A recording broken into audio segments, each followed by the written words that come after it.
Isang mapagpalang araw, ako po si Sir Noel, isang guro sa pampublikong paaralan.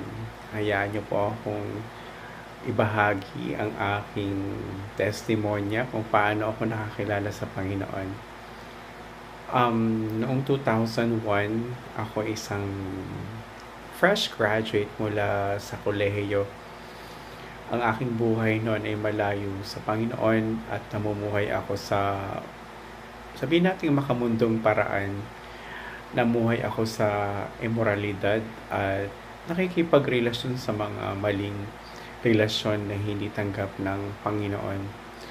Subalit sa salamat sa Diyos, ako ay kanyang hinango sa pagkakasala. Inalis ako ng Panginoon mula sa pakikipagrelasyon sa maling tao.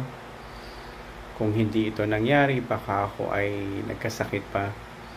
Ngunit sa kanyang awa, ipinakilala niya sa akin ang kanyang buhay upang ako ay maligtas at tanggapin siya bilang aking Panginoon at tagapagligtas. Noong Mayo 2001, tinanggap ko si Jesus sa aking puso at sinuko ko ang aking buhay sa Kanya.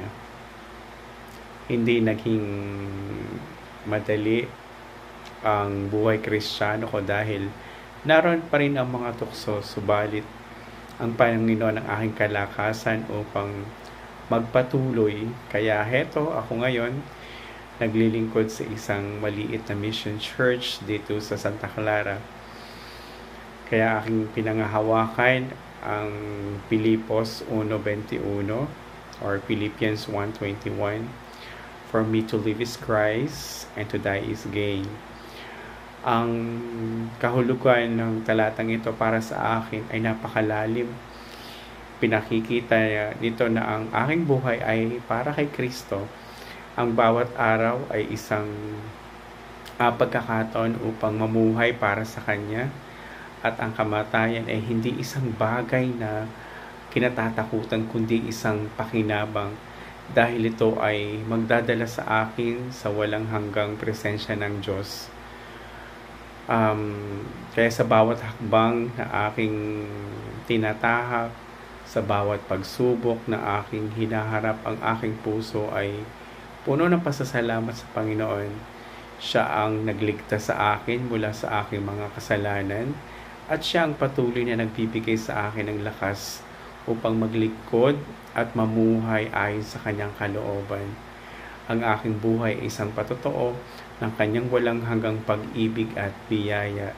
Kaya't pasalamat ako ng sobra sa Panginoon kasi dahil ang buhay na ito ay ginagamit niya sa isang misyon na dakila para sa ating Panginoong may kapal.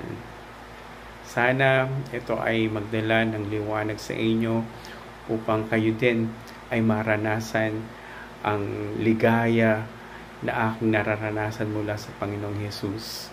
Bagay na hindi ko na-experience nang ako ay nasa mundo pa.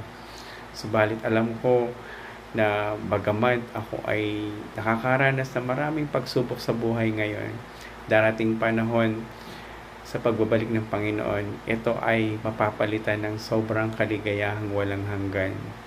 Salamat po sa Diyos ang papuri.